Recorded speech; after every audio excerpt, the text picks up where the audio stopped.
We will go to the second chapter in chemistry now. It is acids, bases and salts.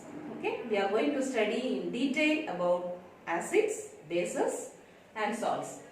To make this chapter simple and interesting, we will divide the chapter into subtopics. Okay, the first subtopic will be, I will be giving the introduction.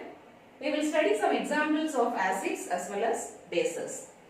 The second subtopic is we will study about indicators. We have studied two types of indicators, natural as well as synthetic indicators. And the third one will be acids. In acids, we will be studying about strong acids, weak acids. We will be also studying about the physical properties of acids, chemical properties of acids and the uses of acids. Same way we will be studying for bases also. The fourth day we will be studying about bases, strong and weak bases, physical properties, chemical properties and uses of bases. And the fifth day we will be studying about what do acids and bases have in common. You are eager to find out now what is that which is common in both acids and bases. We will study it. The sixth one is dilution. How to dilute an acid and how to dilute a base. The seventh subtopic is neutralization. How to make it neutral, that we are going to study. And the eighth subtopic is, we will be studying about pH. What is pH? Check and keep it ready for our class, okay? What is pH? And what's the importance of pH in our day-to-day life, that we are going to study. And the ninth subtopic will be, we will be studying about salts in detail. Here there are total six salts. 4 will be of sodium type and 2 will be of calcium. So 4 sodium salts and 2 calcium salts will be studied.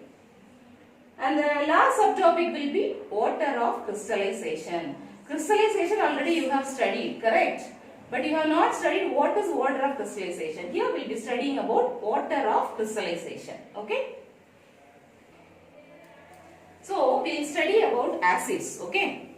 What do you mean by acids? In your 7th standard you have studied about acid, I think. Right? Okay. Acid is a Latin word, that is acidus. Acidus means sour taste. Okay. Acidus means what? Sour taste. You have experienced that, no? In your mother's kitchen.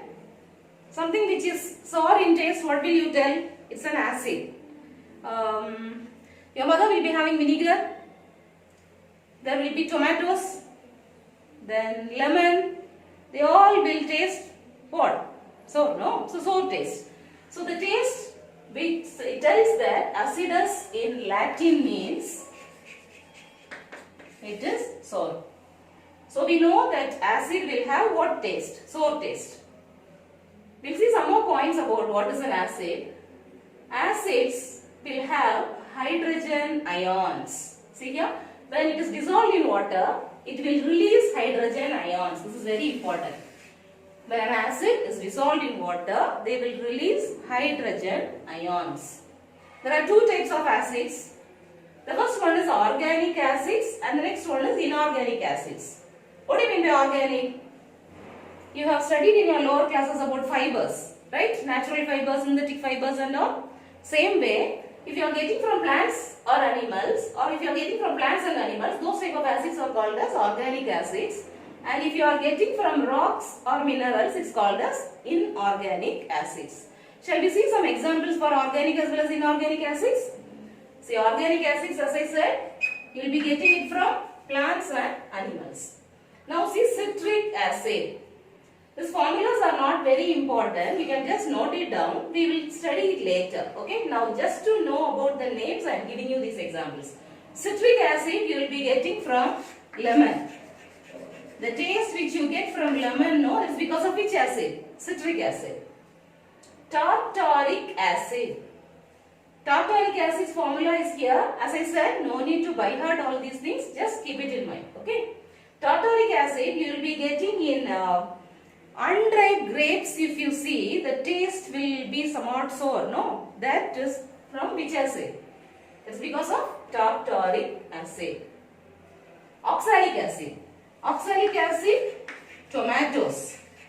When you taste tomatoes, you will get that taste. That is because of which acid? Oxalic acid. Lactic acid, it will be present in milk.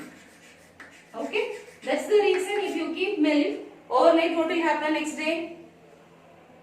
Think on it. The next one is formic acid. What do you mean by formic acid? There is also an acid, but from where we are getting is not from plants. It's from an animal. Any guess? You are correct. That red color ants will be moving now in the tree. Have you seen that? Okay. You taste one day. Okay. You'll come to know what kind of acid is present in that. That acid is formic acid. Okay. And the last one is acetic acid. This I told you. Actually, acetic acid will get in where? You'll see in vinegar. Okay. Smell that, you will get that acidic smell. That is because of acetic acid. So, these are the examples for organic acids. Shall we repeat it once? Citric acid, tartaric acid, oxalic acid, lactic acid, formic acid and acetic acid. Okay. Now, inorganic acids. What do you mean by inorganic acids? As I told you, acids which are obtained from plants and animals are called as organic. If you are getting it from rocks and minerals, it's called as inorganic. You have already studied 3 examples in your lower classes, that is HCl. Yeah, you are correct. Hydrochloric acid. H2SO4, sulfuric acid. HCl is hydrochloric acid. This is sulfuric acid. And HNO3 is nitric acid.